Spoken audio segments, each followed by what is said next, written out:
Lily घर वापस आई तो उसने अपने पालतू पंछी को पिंजरे के नीचे एक काले लिक्विड में गिरा हुआ देखा। उसने घबरा कर अपनी माँ से उसे बचाने को कहा, लेकिन उसकी माँ ने पंछी को उठाया और उसे अपने हाथों से कुचल दिया। इसके बाद लिली के माँ बाप घर के नीचे बने एक तहखाने में गए जो एक काले पिरामिड के नीचे था। वहाँ एक रहस्यमयी पत्थर का ताबूत रखा हुआ था जो इतना भारी था कि उसे खोलने के लिए लिली के पिता को जंजीरों का सहारा लेना पड़ता था। उसके अंदर एक मम्मी लेटी हुई थी और लिली की माँ उसके पास जाकर देखने लगी कि कहीं वो जाग तो नहीं गई। तभी अचानक मम्मी हिली और सारी मोमबत्तियां बुझ गईं। दोनों ने जल्दी से मोमबत्तियां दोबारा जला दी और फिर माँ ने कहा कि मम्मी अभी नहीं जागी है। लेकिन अगले ही पल मम्मी ने अचानक अपनी पट्टियों को तोड़ दिया और ताबूत से जुड़ा हुआ एक हुक सीधा जाकर उसके जबड़े में घुस गया। उसने उसे हवा में उठा दिया और मार डाला। उसी वक्त उस ताबूत का ढक्कन अचानक से बंद हो गया और अंदर बंद मम्मी उसे पीटने लगी। इस घटना के कुछ समय बाद हम चार्ली और लाइसा को इजिप्ट में देखते हैं, जो अपने बच्चों के साथ यहाँ छुट्टियाँ मनाने आए थे।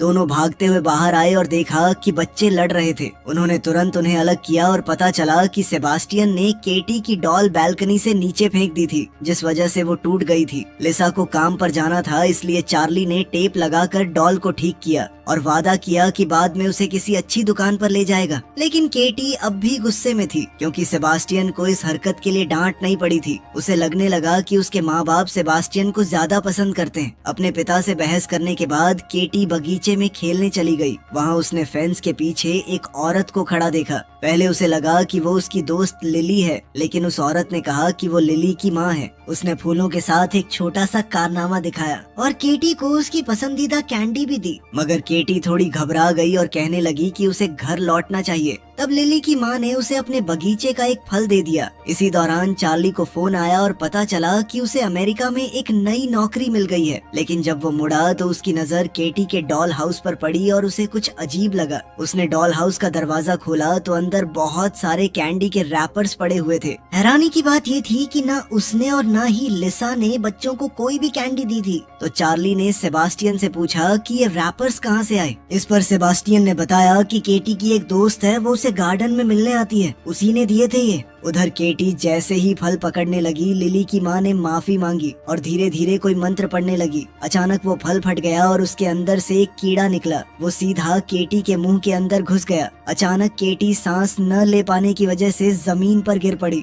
जब तक चार्ली गार्डन में पहुंचा, केटी वहां से गायब हो चुकी थी और फेंस में एक सुराख बना हुआ था। घबराया हुआ चार्ली तुरंत सड़क पर दौड़ा और पड़ोसियों से पूछने लगा कि क्या उन्होंने केटी को कहीं देखा है। तभी अचानक रेतीले तूफान के आने का अलार्म बजने लगा और चार्ली ने एक औरत को बच्ची के साथ भागते देखा। वो तुरंत उनके पीछे दौड़ पड़ा। कुछ देर तक वो उस औरत का पीछा करता रहा, लेकिन तेज आंधी और लोगों में मची अफरा तफरी की वजह से वो औरत भाग निकली। फिर बाद में पुलिस स्टेशन में डिटेक्टिव डीलिया लिसा और चार्ली से बात कर रही थी। दोनों ने उसे बताया कि केटी गायब हो गई है और उसे कैंडी रैपर्स भी दिखाए। डीलिया के बॉस ने उसे पहले परिवार की ही जांच करने को कहा क्योंकि उन्हें शक था कि शायद बच्ची को उन्होंने ही मारा हो। चार्ली को उनकी भाषा थोड़ी बहुत समझ आ गई और वो इस बात से बहुत ज्यादा गुस्सा हो गया। फिर इस घटना के 8 साल बाद हम देखते हैं कि ये परिवार न्यू मैक्सिको में रह रहा था। फिर भी उन्होंने केटी का कमरा बिल्कुल वैसे ही संभाल कर रखा हुआ था। अब उनकी एक और बेटी थी जिसका नाम माँ था और वो पूरी तरह तंदुरुस्त थी। लिसा की कैथलिक माँ कार्मेन भी उनके साथ ही रहती थी। केटी के गायब होने के बाद से ये परिवार कभी छुट्टियों पर नहीं गया था। उधर इजिप्ट के पूर्वी रेगिस्तान में एक लड़का अपनी साइकिल ठीक कर रहा था। तभी उसके पीछे अचानक एक हवाई जहाज क्रैश हो गया। आवाज सुनकर वो जांच करने गया और जंगल के अंदर उसे जहाज का मलबा मिला। पायलट की लाश जमीन पर पड़ी थी और उसके पास एक आंख भी पड़ी हुई थी। जब लड़के ने ऊपर देखा तो को पायलट एक पेड़ में बुरी तरह घुसा हुआ लटक रहा था। ये मंजर देखकर वो बेहद घबरा गया, वहाँ से भागा, लेकिन फिर थोड़ी दूर जाते ही गिर पड़ा, बिल्कुल उस पत्थर के ताबूत के सामने। कुछ समय बाद हम देखते हैं कि रिसर्चर्स परेशान बैठे थे क्योंकि उनकी टीम किसी भी मशीन की मदद से उस पत्थर के ताबूत के अंदर नहीं देख पाई थी। आखिरकार उन्होंने उसे खोलने का फैसला किया। उन्होंने पहले कभी इस तरह का ताबूत नहीं देखा था। फिर अंदर उन्हें एक मम्मी मिली। वो धीरे धीरे उस पर लिपटे कपड़े हटाने लगे और उन्हें उन पर बने कुछ अजीब निशान नजर आए। मम्मी के हाथों के नाखून बहुत लंबे थे और हैरानी की बात ये थी कि उसकी चमड़ी अभी भी ताजी लग रही थी। जब उन्होंने चेहरे से कपड़ा हटाया दिखाया तो सब हैरान रह गए। अंदर एक जवान लड़की थी। जैसे ही वो उसकी तस्वीरें लेने लगे तो वो मम्मी अचानक से जाग गई। उसकी आंखें पूरी तरह काली हो गई और उसके मुंह से एक कीड़ा बाहर निकला। वो सार्कोफेगस के अंदर तड़पने लगी और जोर जोर से चीखने लगी। उधर न्यू मैक्सिको में चार्ली और लिसा को अमेरिका की एम्बेसी से फोन आया। उन्हें बताया गया कि केटी जिंदा मिल गई है। ये खबर सुनते ही दोनों तुरंत कायरो के लिए निकल पड़े। वहाँ एक डॉक्टर ने उन्हें चेतावनी दी कि केटी ने बहुत ज्यादा ट्रॉमा और भूख का सामना किया है। वो गहरे शॉक की हालत में थी, इसलिए उसका व्यवहार अजीब हो सकता था। डॉक्टर ने कहा कि किसी भी अचानक हरकत या तेज आवाज से बचना होगा। इसी वजह से उसे दवाइयाँ देकर सुलाया गया था। जब उसके माँ बाप आखिरकार उसके कमरे में गए तो उन्होंने देखा कि केटी का शरीर अब थोड़ा बदला लग रहा था। जब वो प्यार से उससे बात करने लगे तब उनकी नजर कुछ खरोचों पर पड़ी। डॉक्टर ने बताया कि हॉस्पिटल लाने के बाद केटी बार बार अपने आप को नोच रही थी। लिसा ने उसकी धड़कन सुनी और डॉक्टर ने बताया कि शारीरिक रूप से केटी अब भी काफी मजबूत थी। तभी केटी ने अपना एक हाथ हिलाया ताकि उसके माँ बाप उसका हाथ पकड़ सके, लेकिन अगले ही पल उसे एंजाइटी का दौरा पड़ने लगा। केटी को थोड़ा समय देने के लिए उसके माँ बाप कमरे से बाहर आ गए, लेकिन बाहर आते ही लिसा फूट फूट कर रोने लगी। इसके बाद डीलिया ने उन्हें उस रहस्यमयी सार्कोफेगस की तस्वीरें दिखाई जो लगभग 3000 साल पुराना था। उसने बताया कि केटी उस प्लेन में ले जाई जा रही थी जो क्रैश हो गया था। डीलिया को शक था कि केटी इंसानी तस्करी का शिकार बनी थी। अगले दिन चार्ली और लिसा केटी को घर ले आए। उसे देखकर उसके भाई बहन भी काफी घबरा गए। व्हीलचेयर को मुश्किल से सीढ़ियों पर चढ़ाया गया और केटी को उसके बेड पर लिटा दिया गया। फिर कार्मेन ने अपनी पोती के लिए प्रार्थना की और उसके माथे पर किस किया, लेकिन अचानक केटी सीधी बैठ गई और उसने कार्मेन के सिर पर जोर से अपना सिर दे मारा। उसके बाद उसका शरीर अजीब तरह से पीछे की तरफ मुड़ने लगा और वो बेड के ऊपर हवा में तैरने लगी। फिर उसकी पीठ से डरावनी क्रैक की आवाज आई और वो धड़ से बेड पर गिर पड़ी। अचानक उसका शरीर फिर से तड़पने लगा। चार्ली ने उसे पकड़कर रोक लिया ताकि लिसा उसे नशे की दवाई दे सके। फिर उस रात चार्ली जवाब ढूंढने के लिए सार्कोफेगस और उस पर लपेटे हुए कपड़े की तस्वीरें देखने लगा। उधर लिसा केटी के पास बैठी थी और उसे पुरानी फैमिली फोटोज दिखाते हुए उनकी पुरानी जिंदगी के बारे में बात कर रही थी, लेकिन केटी बस तकिए पर गिरकर चुप पड़ी रही। कुछ देर बाद जब चार्ली अपनी पत्नी को देखने गया तो उसने लिसा को केटी के बेड पर सोता हुआ पाया, लेकिन केटी वहाँ नहीं थी। अब दोनों घबरा कर उसे ढूंढने लगे। इसी बीच माँ की नींद कुछ अजीब आवाजों से खुल गई। उसने तुरंत सेबास्टियन को जगा दिया और जब उसने भी दीवारों के अंदर से आती हुई वो अजीबोगरीब आवाजें सुनी तो वो भी घबरा गया। अचानक ऐसा लगा जैसे दीवार के अंदर कुछ हिल रहा हो। सेबास्टियन ने तुरंत एक बैट उठा लिया, लेकिन कुछ करने से पहले ही उसके माँ बाप वहाँ पहुँच गए। फिर लिसा ने दीवार में बना हुआ एक छोटा दरवाजा खोला, लेकिन उसके सामने से कोई चीज तेजी से भाग गई और वो डर गई। वो दीवार के अंदर घुसी और उसने देखा कि केटी कुछ बॉक्सेस के पीछे छुपी हुई थी, लेकिन जैसे ही केटी ने उसकी आवाज सुनी वो भाग निकली। फिर एक डरावनी चेस शुरू हो गई। इधर चार्ली दूसरी तरफ से आवाजों का पीछा करते हुए उनके साथ साथ दौड़ने लगा। तभी दीवार पर एक बिच्छू रेंगता हुआ नजर आया। केटी ने तुरंत हाथ बढ़ाकर उसे पकड़ लिया और सबके सामने उसे खाना शुरू कर दिया। शोर सुनकर माँ और सेबास्टियन भी वहाँ पहुँच गए। वो बिल्कुल ऐन वक्त पर केटी के कमरे में आए और देखा कि केटी दीवार के अंदर से बाहर निकल रही थी, जबकि उसके माँ बाप उसे संभालने की कोशिश कर रहे थे। लिसा ने हिम्मत करके केटी के मुंह के अंदर हाथ डाला और बिच्छू को बाहर खींच निकाला, जिसके बाद केटी ने अजीब सी हरी उल्टी कर दी। फिर अगले दिन चार्ली बच्चों को स्कूल ले जाने लगा, लेकिन उसने देखा कि घर के दरवाजे के सामने बहुत सारे भेड़िए खड़े थे। उन्हें हटाने के लिए उसे कई बार हॉर्न बजाना पड़ा, तब जाकर वो रास्ते से हटे। फिर स्कूल पहुंचने के बाद चार्ली ने माँ से कहा कि फिलहाल केटी के बारे में किसी को कुछ न बताए। तब सेबास्टियन फिर पूछने लगा कि उसकी बहन के साथ असल में हुआ क्या था, लेकिन चार्ली ने कबूल किया कि उसे खुद भी इसका जवाब नहीं पता। उधर घर पर कार्मेन केटी के बाल कंघी कर रही थी, लेकिन उसके बाल लगातार झड़ रहे थे। वहीं लिसा उसके नाखून काट रही थी। तभी लिसा को एक अजीब सी आवाज सुनाई दी। जब उसने ध्यान से देखा तो वो डर गई, क्योंकि केटी के पैरों के जो नाखून अभी काटे गए थे वो उसके मुंह के अंदर दोबारा नजर आ रहे थे।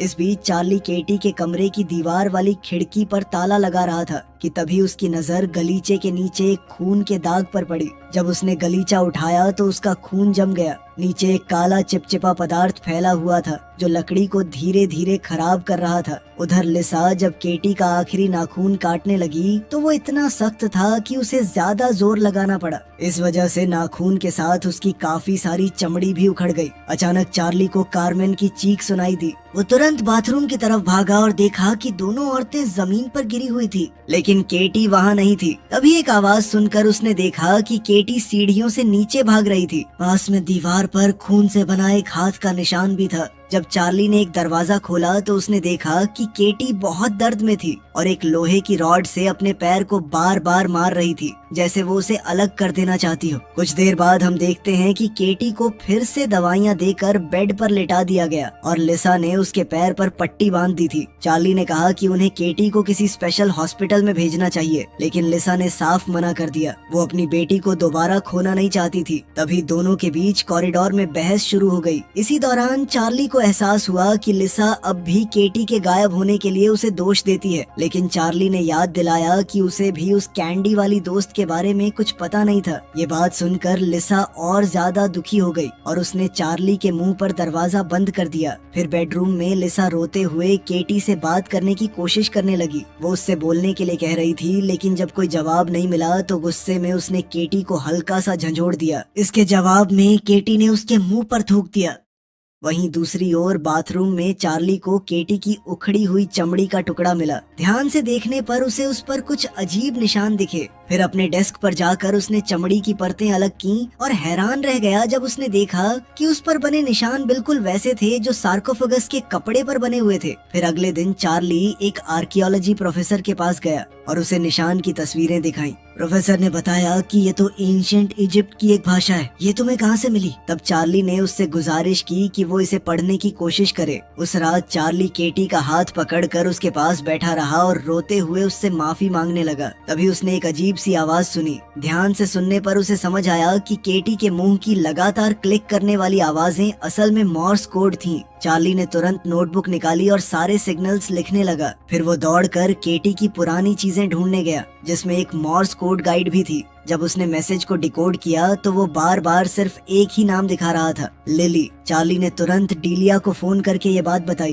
डीलिया ने पूछा कि क्या उनके किसी दोस्त या जान पहचान वाले का नाम लिली था या फिर कभी उस नाम की किसी लड़की ने उनसे संपर्क किया था। ये सुनकर चार्ली को कुछ याद आया। उसने पुराने लेटर्स और कार्ड से भरा एक बॉक्स खोला और उसमें उसे एक कार्ड मिला जिस पर कैंडी की ड्राइंग बनी हुई थी। कार्ड के नीचे एक नाम लिखा था, लिली। इसी बीच माँ बाथरूम से बाहर आई और उसे केटी के कमरे से एक गाना सुनाई दिया। उसे लगा कि शायद ये आवाज उसकी बहन की है। जब उसने पूछा तो केटी ने मान लिया कि वो अब बोल सकती है, लेकिन उसने माँ से कहा कि फिलहाल ये बात किसी को न बताए। फिर अचानक केटी दरवाजे के पीछे से माँ की उंगलियों को चाटने लगी। ये देखकर माँ डर गई और भाग खड़ी हुई, लेकिन केटी ने कुछ काले जादू के शब्द फुसफुसाए और माँ एकदम से वहीं जम गई। कुछ ही पलों में माँ का शरीर हवा में उठने लगा और उसे सांस लेने में तकलीफ होने लगी। उनके घर की लाइट्स भी लगातार जल बुझ करने लगी और फिर माँ जोर से दरवाजे से टकरा गई। फिर अगली सुबह डीलिया को चार्ली से वो कार्ड मिला। उसने सिस्टम में सर्च किया, लेकिन उसे लिली नाम की कई लड़कियां मिली जिनका सरनेम कार्ड पर लिखे नाम से मिलता था। एक कोलीग की मदद से उसने पता लगाया कि वो कार्ड सिर्फ असवान के रेगिस्तान के बीच मौजूद एक छोटे से पोस्ट ऑफिस से भेजा गया हो सकता था। ये जगह उस प्लेन क्रैश की जगह के भी काफी करीब थी। वहाँ आसपास सिर्फ एक ही और चीज थी,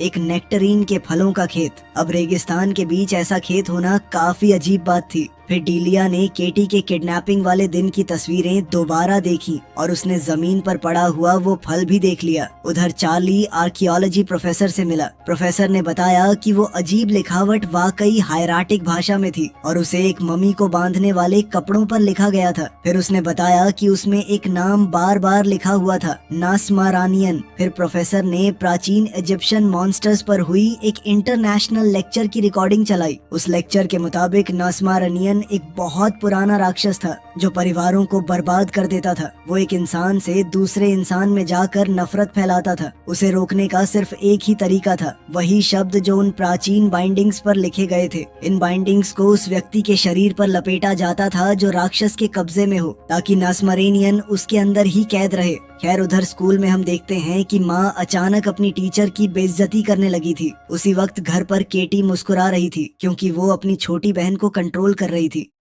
वहीं इजिप्ट में डीलिया उस खेत तक पहुंच गई। उसने दरवाजा खटखटाया लेकिन किसी ने जवाब नहीं दिया। आखिरकार उसने पिछले दरवाजे से अंदर घुसने का फैसला किया और घर के हर कमरे की तलाशी लेने लगी। कुछ देर बाद उसे एक पिरामिड मिला और उसके साथ एक चेन मैकेनिज्म भी जो तहखाने का रास्ता दिखा रहा था। फिर डीलिया नीचे उतरी और वहाँ उसने वो जगह देखी जहाँ पहले सार्कोफेगस रखा हुआ था। जब वो वापस घर के अंदर आई और फोन इस्तेमाल करने की कोशिश की तो वहाँ कोई सिग्नल नहीं था। तभी उसकी नजर सामने के खुले हुए दरवाजे पर पड़ी। अगले कमरे में उसे किसी की मौजूदगी महसूस हो रही थी। डीलिया ने तुरंत अपनी गन निकाली और जोर से कहा कि वो पुलिस है। ये सुनते ही वो साया भागने लगा। अचानक लिली की माँ सामने आ गई और चाकू लेकर डीलिया पर हमला करने की कोशिश की। तब अपनी जान बचाने के लिए डीलिया ने गोली चला दी और उसे गिरा दिया। उसके बाद डीलिया ने केटी के बारे में पूछने की कोशिश की, लेकिन तभी उसकी नजर दरवाजे पर खड़ी लिली पर पड़ी। लिली तुरंत भाग गई और डीलिया उसके पीछे दौड़ पड़ी। लंबी दौड़ के बाद डीलिया ने उसे एक चट्टान के किनारे पर घेर लिया, लेकिन लिली लगातार जमीन खोदती जा रही थी। उसे रोकने के लिए डीलिया ने आसमान की तरफ गोली चला दी।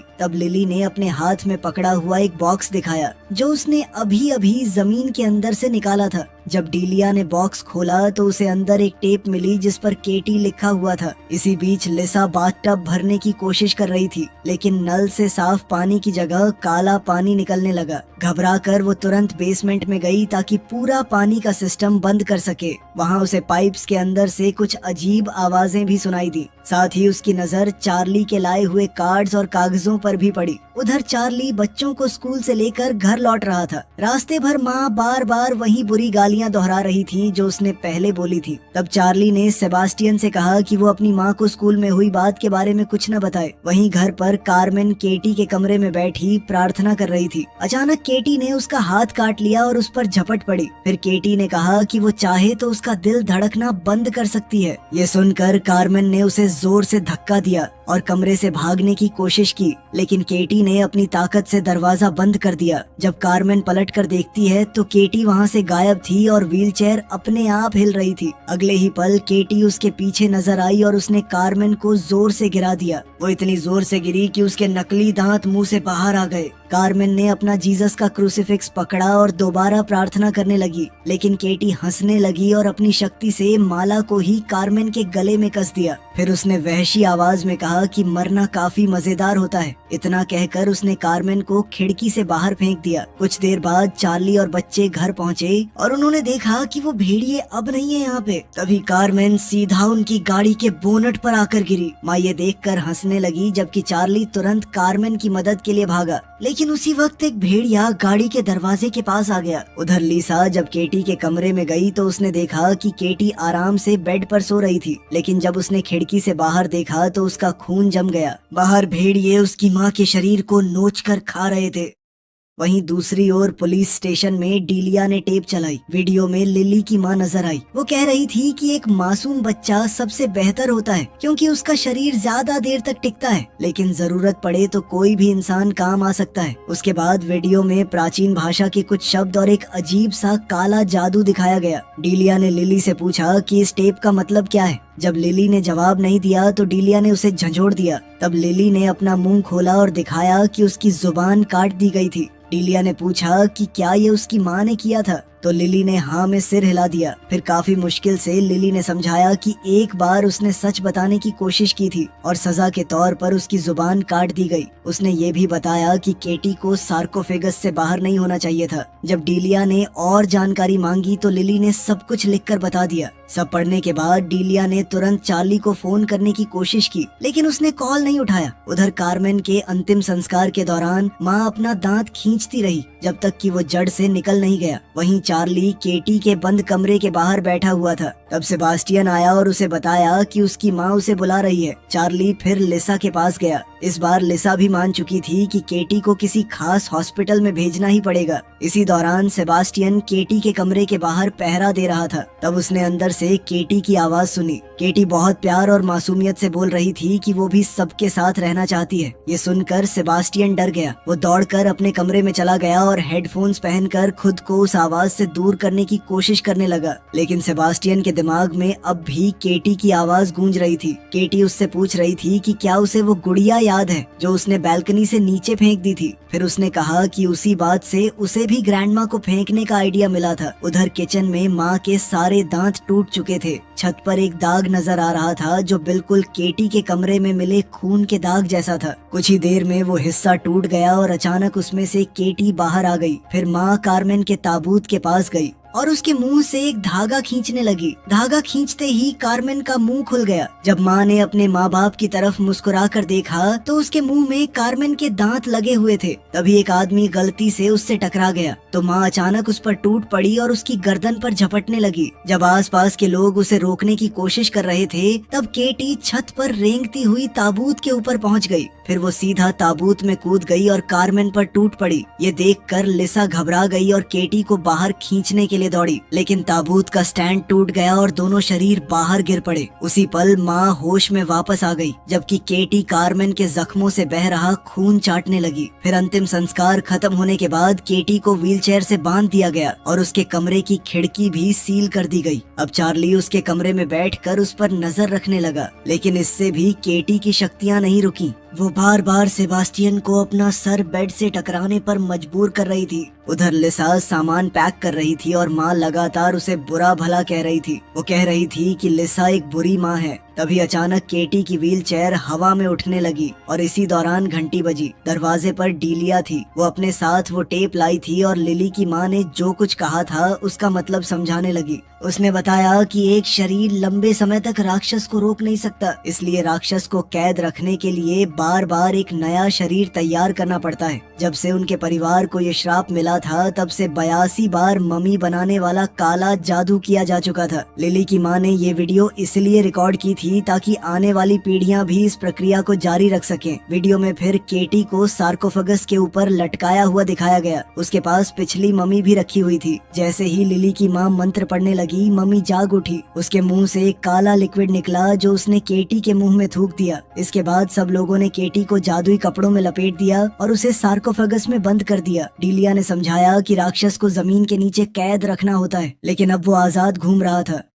उसी वक्त केटी ने अपनी शक्तियों से सेबास्टियन को अपने पास बुला लिया। फिर सेबास्टियन खिड़की तोड़कर उसके कमरे में घुस गया। फिर उसने केटी की मदद की और उसके शरीर से सारी पुरानी चमड़ी हटा दी, जिससे उसकी नई चमड़ी बाहर आ गई। उधर लिसा अपनी बेटी को बचाने के लिए घबराहट में दौड़ रही थी, मगर इसी बीच डीलिया ने कोई आवाज सुनी। उसे पता नहीं था कि कार्मेन अपने ताबूत से बाहर आ चुकी थी। अब डीलिया तुरंत ऊपर भागी और लिसा के साथ मिलकर कमरा खोलने की कोशिश करने लगी। बाहर एक भयानक तूफान पूरे घर को घेर चुका था। वहीं लिविंग रूम में चार्ली अब भी टीवी के सामने सन्न बैठा हुआ था। तभी उसने एक आवाज सुनी। जब उसने पलट कर देखा तो उसके होश उड़ गए। उसने देखा कि कार्मेन वहां बैठी अपने ही अंतिम संस्कार का खाना खा रही थी। कार्मेन ने फिर चार्ली को गंदे इशारे करके अपने पास बुलाया, लेकिन उसी वक्त चार्ली को लिसा की मदद के लिए चीखने की आवाज सुनाई दी, इसलिए वो तुरंत वहां से भाग गया। उधर लिसा और डीलिया मिलकर दरवाजा खोलने की कोशिश कर रही थी। वो सफल होने ही वाले थे कि तभी केटी की ताकत ने उन्हें पीछे धकेल दिया। फिर कुछ पल बाद दरवाजा अपने आप खुलने लगा। जब दोनों ने अंदर देखा तो केटी अपने पूरे राक्षसी रूप में हवा में तैर रही थी। फिर केटी तुरंत चार्ली पर झपट पड़ी। उसने उसकी चमड़ी का एक टुकड़ा काट लिया, लेकिन बाकी लोगों ने उसे खींचकर पीछे हटा दिया। बदले में केटी ने डीलिया को जोर से धक्का दिया और वो सीढ़ियों से नीचे गिर गई। उसके बाद केटी ने अपनी माँ के सिर पर वार किया और फिर उसने चार्ली की चमड़ी निगलकर उसके भी कई बार सिर पर वार किया। लिसा चार्ली की मदद करना चाहती थी, लेकिन केटी ने दरवाजा बंद करके उसे सेबास्टियन के साथ कमरे में कैद कर दिया। अचानक सेबास्टियन ने बैट उठाकर लिसा पर हमला कर दिया। तब लिसा ने जमीन पर पड़ी एक ड्रग की सिरिंज उठाई और दीवार के अंदर बने रास्ते में छुप गई। फिर सेबास्टियन उसका पीछा करने लगा। जब सेबास्टियन का ध्यान भटका तो लिसा ने अचानक उसे ड्रग इंजेक्शन दे दिया। कुछ ही पलों में सेबास्टियन बेहोश हो गया। उधर नीचे डीलिया को होश तब आया जब कार्मेन ने उसकी गर्दन पर पैर रखा। फिर कार्मेन ने अपने मुंह से एक बिच्छू निकाला जो सीधा डीलिया के मुंह में जा गिरा। उसके बाद उसने डीलिया को छोड़ दिया। अब डीलिया ने तुरंत खुद को संभाला और कार्मेन को लात मार दी। इससे कार्मेन का सिर रेलिंग में फंस गया, लेकिन उसी वक्त बिच्छू की पूंछ डीलिया के गले को अंदर से काटने लगी। दर्द के बावजूद डीलिया ने अपने गले के अंदर हाथ डालकर बिच्छू को बाहर खींच लिया। उधर दूसरी ओर केटी चार्ली का गला दबाने की कोशिश कर रही थी। चार्ली ने उसे जोर से धक्का देकर अलग किया और फिर वो रेंगता हुआ सीढ़ियों तक जा पहुंचा और डीलिया से मिल गया। इसके बाद दोनों भागते हुए बेडरूम की तरफ गए। रास्ते में चार्ली ने डीलिया से कहा कि वो मंत्र के शब्द याद रखे। फिर जैसे ही केटी ने दोबारा अपने पिता पर हमला किया तो चार्ली ने उसे जोर से पकड़ लिया। तभी डीलिया ने मंत्र पढ़ना शुरू कर दिया। उसके गले में छेद हो चुका था, इसलिए उसने एक हाथ से उसे दबाए रखा। अब केटी लगातार तड़प रही थी और वो खुद को नोचने लगी। आखिरकार चार्ली ने उसे जोर से जमीन पर गिरा दिया। तभी लिसा भी कमरे में आ गई। चार्ली ने उसकी तरफ देखकर माफी मांगी और अगले ही पल केटी ने अपने मुंह से सारा काला लिक्विड चार्ली के मुंह में उगल दिया। इसी के साथ राक्षस दूसरे शरीर में जा चुका था। चार्ली और केटी दोनों एक साथ जमीन पर गिर गए। वो दोनों एक दूसरे का हाथ पकड़े हुए थे। फिर कुछ देर बाद केटी को होश आया और इस बार उसने अपनी माँ को नॉर्मल आवाज में मॉम कहकर बुलाया। कुछ समय बाद हम देखते हैं कि चार्ली को तहखाने में एक ताबूत के अंदर बंद कर दिया गया था। अब बिल्कुल नॉर्मल दिख रही केटी ने उस ताबूत पर मॉर्स कोड के जरिए नॉक किया तो अंदर से चार्ली ने भी मॉर्स कोड में ही जवाब दिया। उसने अपने परिवार को बताया कि वो उनसे बहुत प्यार करता है। इसी बीच उन्हें पता चला कि लिली की माँ अब भी जिंदा है और वो हॉस्पिटल में भर्ती है। फिर एक दिन दोपहर को लिसा उससे मिलने आई। उसने चुपके से उसे नशे का इंजेक्शन दे दिया। फिर डीलिया व्हीलचेयर पर बैठे चार्ली को लेकर आई और तीनों ने मिलकर राक्षस को लिली की माँ के अंदर भेजने का जादू